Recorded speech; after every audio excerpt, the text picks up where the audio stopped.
Hello, and welcome to Appleton Engaged. I'm your host, Timber Smith, DEI coordinator for the city of Appleton. And I'm Andy Anam, the communications manager for the city.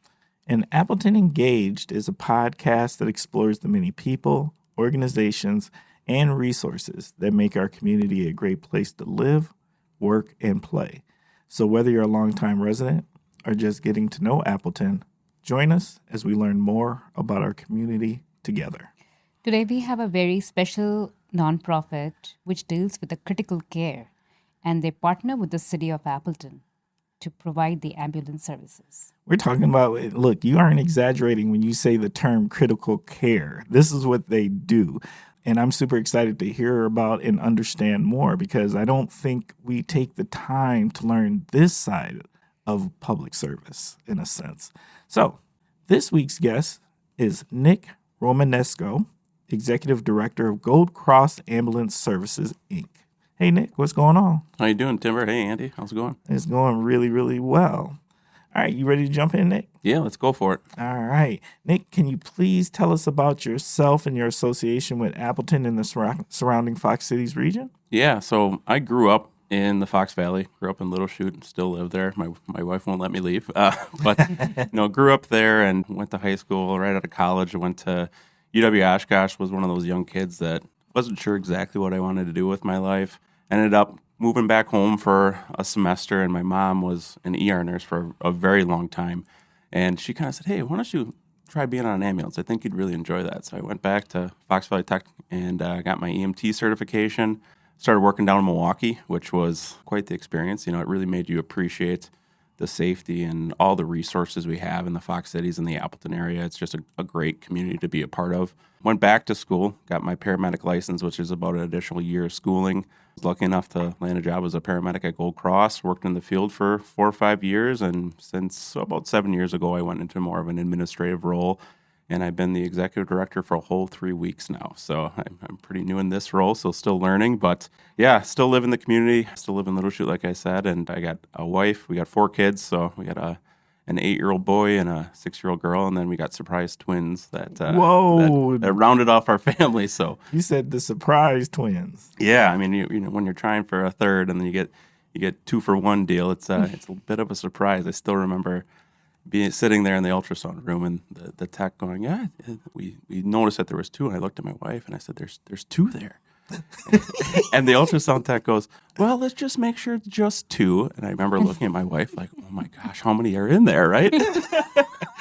So, and we ended up just with 2, but it was a stressful, 2 or 3 minutes as she's looking around to see if there's more than 2 in there. So, but we're very blessed and very happy to grow up in this community and allow our kids to grow up in this community. So, but Gold Cross, like I said, I've been there it's going on 13 years now, and we're really the primary ambulance service in the city of Appleton. So we do both emergency, so pick up the phone, call 911, you're going to get a Gold Cross ambulance and a Gold Cross staff member to show up. But then we do a ton of other things. We do interfacility transports for the hospitals.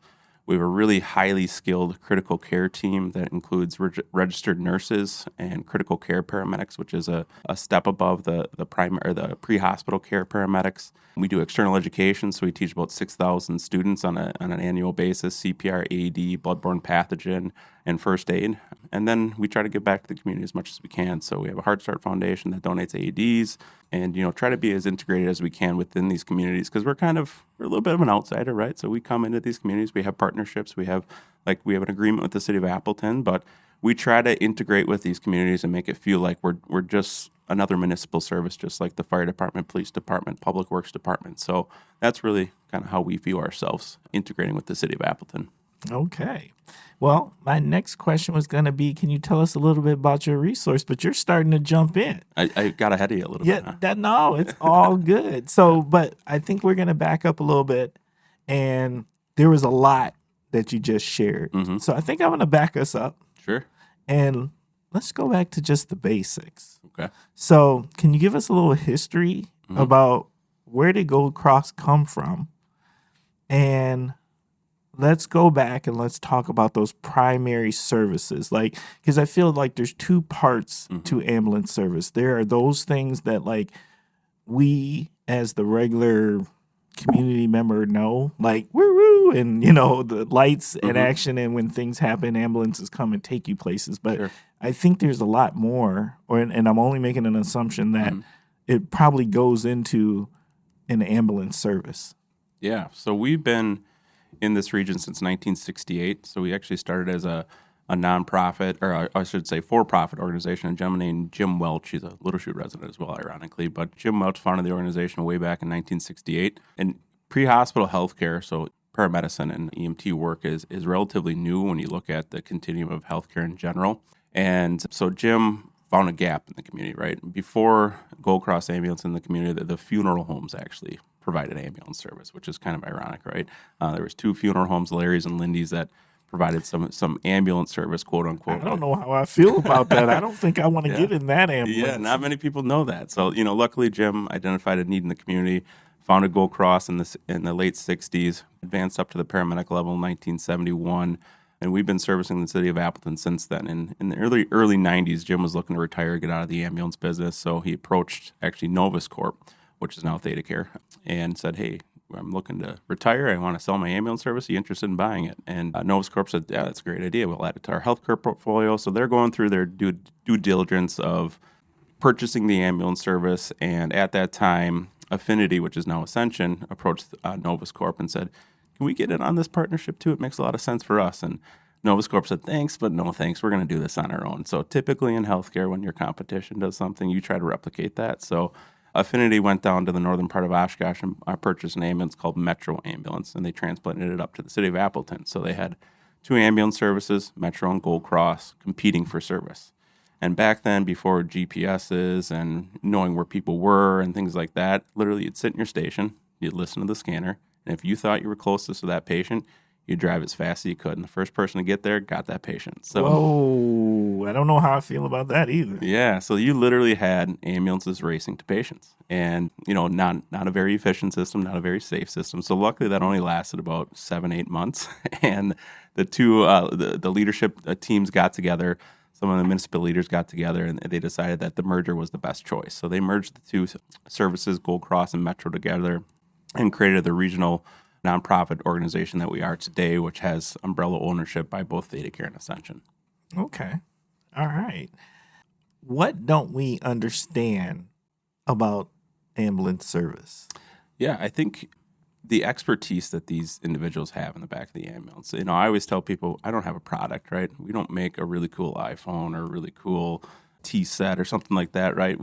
Our product is really our people. So the amount of training and education that they go through on an annual basis to be prepared when an individual has a catastrophic incident or a medical emergency or traumatic events, those are the worst possible moments in most people's lives when they have to pick up the phone and call 911. So the people that arrive, they are so well trained, ready to go. They have all the equipment, all the protocols, all the knowledge and skills and training to help give you the best possible outcome when we arrive. So I can't say it enough how hard of a job it really is, not only mentally, but emotionally as well. I mean, we encounter some really tough things that most people don't even think about. But our paramedics do it every single day, and they go back and forth. They have busy days where they're running 10, 12 calls, and they have other days they're not running as much, but they're really, truly dedicated to this community and providing the best possible care they can. So what is your service coverage? Means how many counties do you serve? Mm-hmm.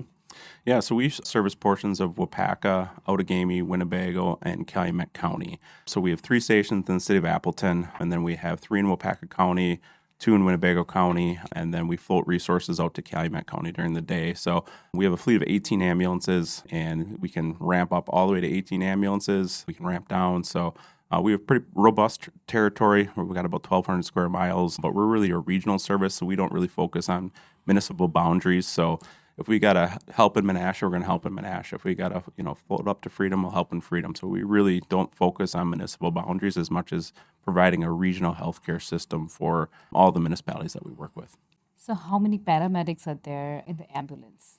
Yeah, so our typical staffing is, depending on where you are in our service area, we can have 2 paramedics in the back of the ambulance. We can have a paramedic and EMT.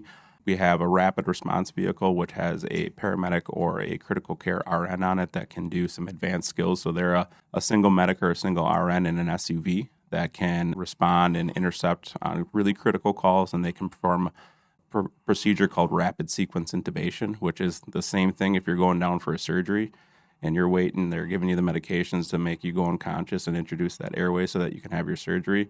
We do the same thing in the field. We give those medications, and what we do that for is we secure that airway. So if somebody's having a severe respiratory issue or they're in a traumatic event and there's airway compromise, we can actually induce that paralysis in order to protect that airway better so they can receive proper care in the hospital, and there's less risk of aspiration pneumonia during their hospital stay as well.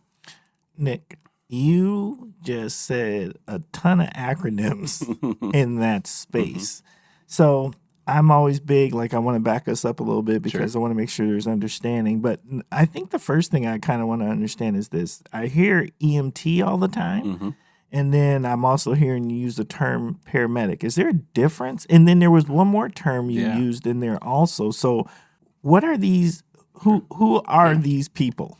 Yeah, so think of it as like a clinical step ladder. So every time, so an EMT is kind of the entry level training for somebody on an ambulance. So they can do some trauma care, they can do vitals monitoring, they can do medical and traumatic assessments. So they kind of get that baseline knowledge. The next step, it's called advanced EMT or AEMT. So they can insert IVs, they can give some medications, they can give fluid. So all of these steps to take additional training and education, right? And then the paramedic level is the top tier of pre-hospital care. So that's advanced cardiac monitoring. They can actually give medications to alter how your heart's beating or put it back into a normal rhythm. They can do cardioversion, which is shocking that heart back into a perfusable rhythm.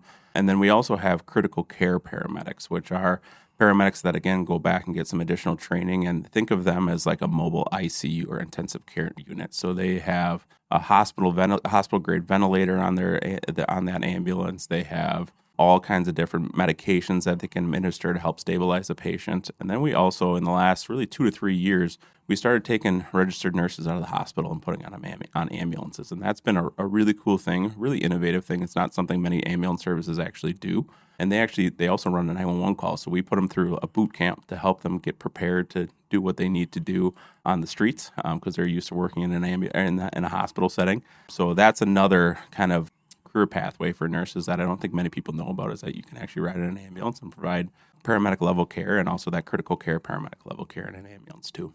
So I was going through your website and I saw like 21,000 calls each year. That's a big number. So when you work with the municipality lines, and you said you don't have to do anything with those lines, but still like when the calls go through 911, so how that, contacts are dispersed and who takes which call, like when does the city gets in and when does a Cold Cross ambulance gets in?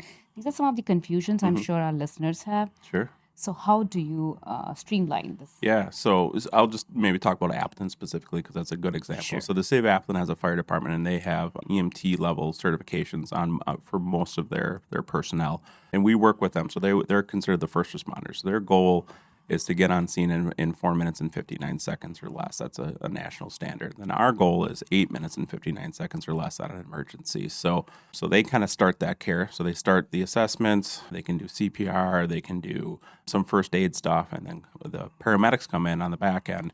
And then all that front end stuff is already done for us by those EMTs. And then we can take over and do that advanced level care that we know how to do.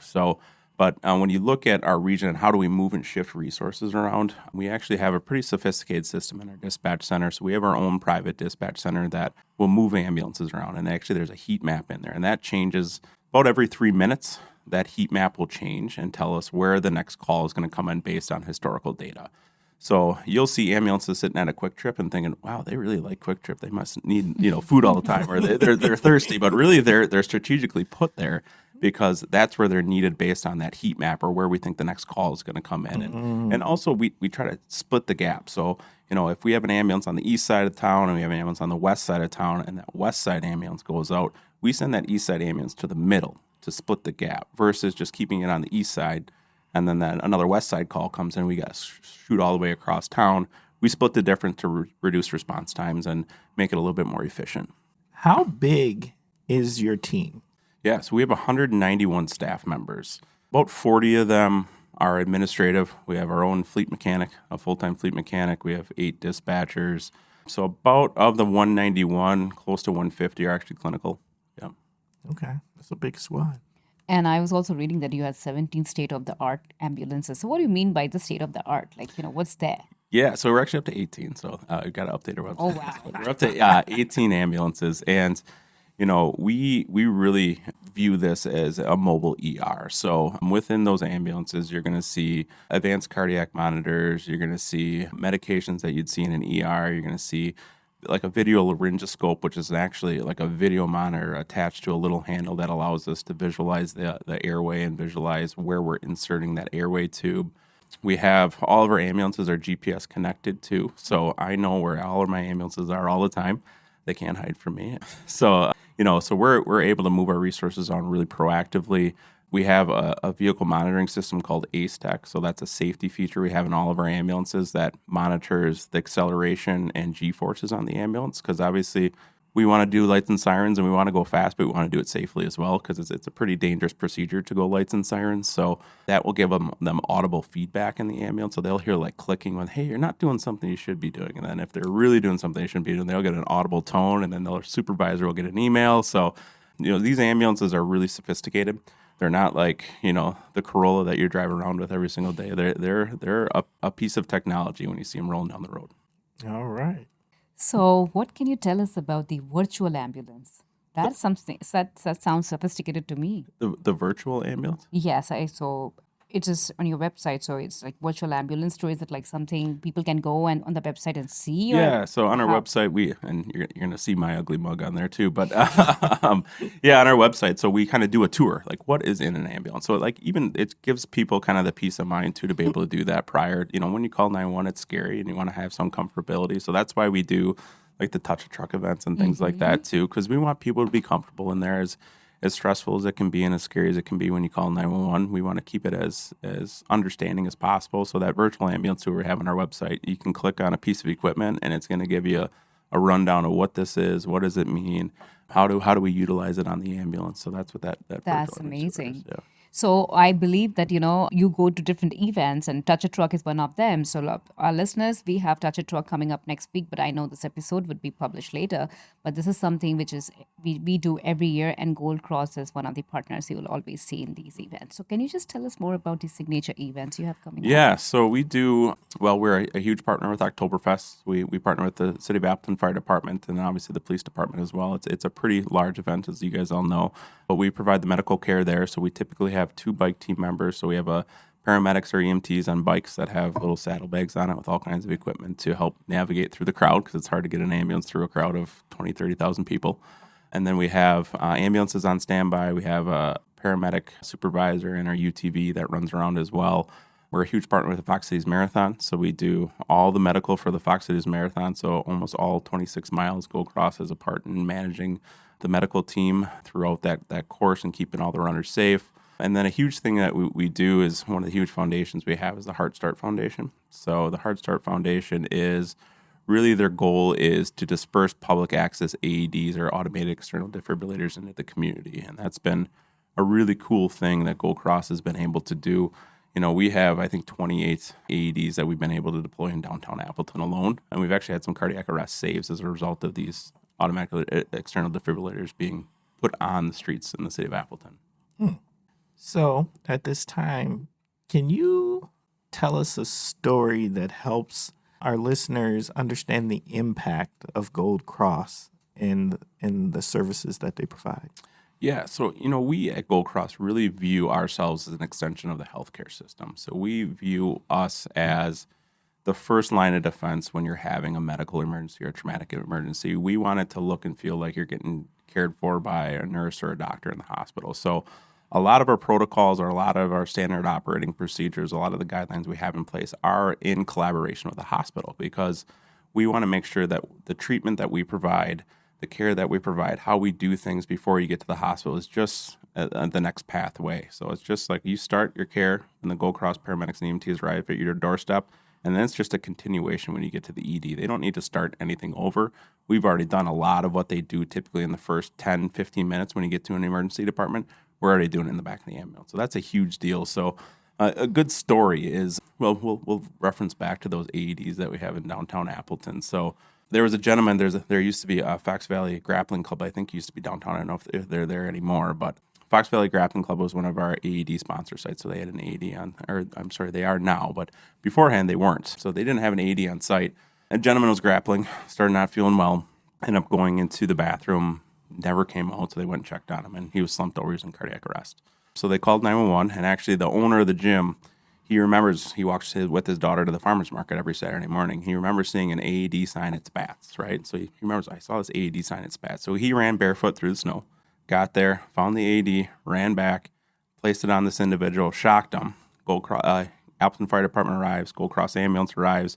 We continue care. He's in cardiac arrest, so he needs, CPR and some advanced airway maneuvers. He needs some cardiac medication to hopefully restart. We end up getting his heart restarted. And then when we talk about that continuation of care, we continued care in the ambulance, and when he arrived, he went right to a catheterization lab, which is a lab that does heart procedures to help open up a blocked vessel.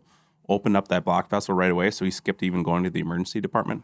Went right up to the catheterization lab, received definitive care, and we were able to shake his hand and meet him about 3-4 weeks later. So we have stories like that quite often, and I shouldn't say quite often. It's hard to survive a cardiac arrest. Only about 10% nationally individuals who go into cardiac arrest, so whose hearts actually stop and require CPR and defibrillation and cardiac medications. Only about 10% survive naturally. Gold Cross is about between 18 to 20% survival rate, so we're substantially higher than the national average. But the stories like that, like I just talked about with the Fox Valley Grappling Club, are really cool to emphasize kind of the continuum of care, or they call it the chain of survival, from early activation of the 911 system, good AED deployment, and access to an AED, and then being able to get that person to the hospital and get him in definitive care and get him back to his family and friends. That's powerful. That was nothing short of amazing, and I can picturing this man running in the snow barefoot to this defibrillator. Yep. And then the cool part is, we were able to donate an AED back to them then. So the Heart Start Foundation, we raised funds to deploy these AEDs, and we're like, a grappling club kind of should have an AED in it. It's kind of, a stressful event going in and doing jiu-jitsu. And so we actually were able to donate one. So they have one now, which is cool as well. Is there anything that our community can do to be helpful to Gold Cross? Learn CPR.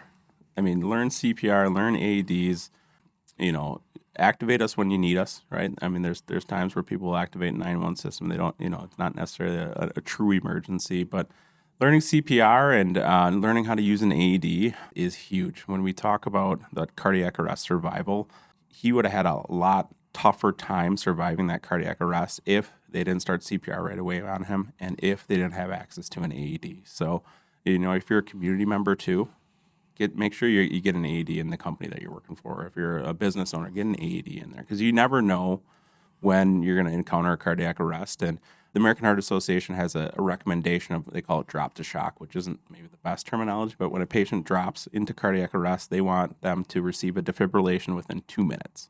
So that's hard to do, right? Ambulances don't even arrive in 2 minutes typically. So having more AEDs in the community, the better these outcomes are going to be for cardiac arrest patients. I want to go back to earlier in the episode. You were starting to talk about, it sounded like there's training opportunities where Gold Cross goes out and trains community members, and maybe CPR and some other things. Yeah. So like I said, we do about 6,000 industry professionals. So typically we go into warehouses or manufacturing plants, and we'll teach CPR, AED, bloodborne pathogen, and then first aid to these individuals. But then we also do a ton of community events. So we have 2 big events at the Timber Rattler Stadium. One is Strikeout Stroke Night. So we teach about identifying early symptoms of a stroke, activating the 911 system. We do blood pressure checks out there as well, because high blood pressure is a precursor to strokes at times. And then we do CPR in the park night. So we teach everybody that comes to the park that night. We try to get them in front of us, and we teach them hands-only CPR. So, but also if you go to our website, there's training opportunity for lay people as well. So we have kind of an open lab session on a monthly basis where, community members can send the onesie-twosies to us as well, but we were able to open up that to the community as well. Can an organization contact you and ask, like, Gold Cross to come into their business if it's a bigger company or anything like that, where you come in and do some training with them? Yep. That's the huge component of the external education department is we'll go and we have 6 to 8 instructors right now that will come in, and they will. It's kind of an a la carte, so they can do just CPR, AED if they want. If they want to do first aid, if they want to do bloodborne pathogen, they can kind of do what they want and meet the need of whatever company or organization they're working for. So how many ADs are there in Appleton? And do you have any, plans to go beyond Fox Cities to start your services? Yeah, so we actually have a really cool partnership with the University of Wisconsin-Oshkosh nursing program, and we're in our, I think, 4th semester with this program. But the first step was they actually mapped all of our cardiac arrests, all of our cardiac arrest survivors, and then we identified areas that didn't have good AED coverage based on the cardiac survivor map. And then the next step was they actually do site surveys. So they'll get boots on the ground, they'll walk in a community that doesn't have a good saturation of AEDs, and then they'll go in and they'll say, "Hey, you're a business owner. Are you interested in getting an AED in your business? This is what it would mean. This is the funding that would be required. We'll do up to 50% of funding for a for-profit company, and we'll do 75% funding for a nonprofit for an AED within these businesses. They'll do some training education on the AED as well when they place it, and then we'll place these AEDs. So, and then they map them. So we've actually been able to map about 483 AEDs in Appleton alone, and then beyond that, we've mapped hundreds more of AEDs throughout the community, and they're actually in an app called PulsePoint. So the app called PulsePoint, anybody can download it if you know CPR, you know how to use an AED, and let's say you're downtown Appleton at the farmer's market, and somebody calls 911 because there's a cardiac arrest. You would actually get a notification on your PulsePoint app that would let you know where the closest AED is based on your current location. So you'd be able to fetch that AED. You'd get a notification where that individual is on the street, and you'd be hopefully able to bring that over and start CPR and get that AED deployed as well. So that's another cool app that you can utilize to help increase their survivor percentages in this area. That's crazy technology. Actually, I never knew that existed. Yeah, so it's linked right to our dispatch center. So anytime we put in keywords, so any region that Gold Cross services, if we put in that keyword cardiac arrest, right, it's going to look for any of those individuals in that area. It's a 2 square mile radius it looks for. And if you're within that 2 square mile radius, you're going to get a buzz on your phone and they go, "Oh, CPR is needed at this address." And you can potentially respond and make a huge difference. Who can people contact if they want to learn more? Do you do any videos too, like, your paramedics doing videos to kind of educate and do outreach? Yeah, so we have social media, so we do a ton of community education on social media. So we have a Facebook page, but our website's a good start too. We have a ton of things on there. There's all kinds of contact information on our website as well that will lead people in the right direction. You can always give us a call too. We might not be the best resource, but we know a ton of different resources or educational opportunities, or you may not live in our service area, but we have great partnerships around the state as well. So I know a lot of ambulance providers around the state too that do similar things that we'd be able to help you out with it as well. That's wonderful. And is there any chance that you will go beyond the Fox Cities region to service the areas? We're really tied to the healthcare system, so Theta Care and Ascension, and specifically, there were 4 hospitals that really found a Gold Cross. It was St. Elizabeth's Hospital, Mercy Medical Center in Oshkosh, Theta Care Appleton, and Theta Care Neenah. So we're focused on this region. We're not one of those companies that wants to grow and expand and have this massive footprint. We want to be really good at what we do in a very small area, because it helps us be more involved with the community.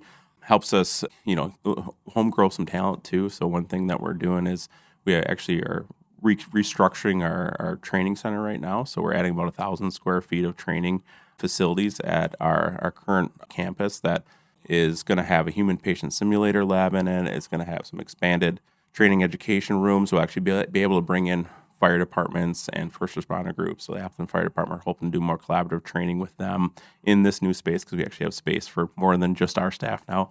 And then actually we have a partnership with Fox Valley Tech coming in the fall, where we'll have our first paramedic cadet program. So this is like a paid internship for our staff members. So EMTs that we talked about before that want to get that extra education and training, we're going to pay them to go back to school and get that training in-house and be prepared to be on an ambulance in a year. Oh, that's a big deal. It's really cool. We're super excited about it. We have 6 scholarship students that are going through the course. So it's a big investment by the company, but the community needs it, and it's something that we're committed to. And I think it's going to allow us to really home grow and train our talent to be what we expect them to be right out of school too.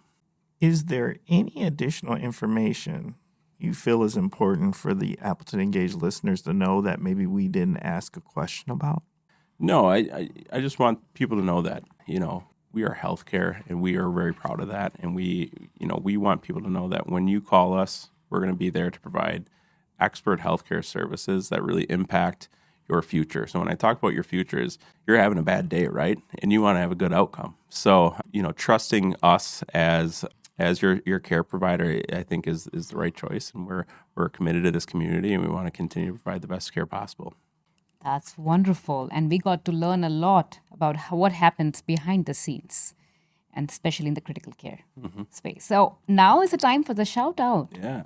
So who do you want to send your shout out These to? is timely shout outs, actually. So we have National EMS Week next week. So National Emergency Medical Services next week is next week. So we do a ton for our staff to celebrate. But, like I said, we have, really talented EMTs, paramedics, registered nurses, but some of the unsung heroes are the people behind the scenes, the dispatchers, the billing people, the administrators. So, our staff really works together. So when you talk about how we provide ambulance service, it might just look like that one paramedic and that one EMT that arrive at your doorstep, but there is so much more that goes into it. And, we have a phenomenal staff. We have phenomenally dedicated people. I mean, they are the amount of work, training, and knowledge that they have to have in order to have the outcomes that we have is really great. So just our staff and the trust in the community that we have as a result of that is my shout out for the day. That is awesome. And Nick, we just want to take a quick moment and say thank you. You bet. At this time, we're going to start wrapping up this episode. Appleton Engage listeners, just want to say thank you for spending time with us. Thank you for giving us your minds and your ears. Thank you for caring about another amazing resource in our community, helping to make this a better place to live. Appleton Engage, we're over here trying to become the #1 podcast in Northeast Wisconsin, and we can't do that without your help. So please take a moment, help us become better. How can you help? Well, do you got suggestions for us? Is there segments we should do? Is there better questions we should ask? Do you want to be a guest? Do you want to recommend a guest? I think we got Nick here on that kind of guest thing. So please reach out to us at diversity@appleton.org. Once again, that's diversity@appleton.org. Also, we think we have something pretty special here, and we would like more community members to learn about Appleton Engaged. That's done through analytics. The better the analytics, the more eyes and ears get to learn about Appleton Engaged. So take a quick moment, hit that subscribe button. If you got a few more moments, fill out a review and let us know how we're doing over here at Appleton Engaged.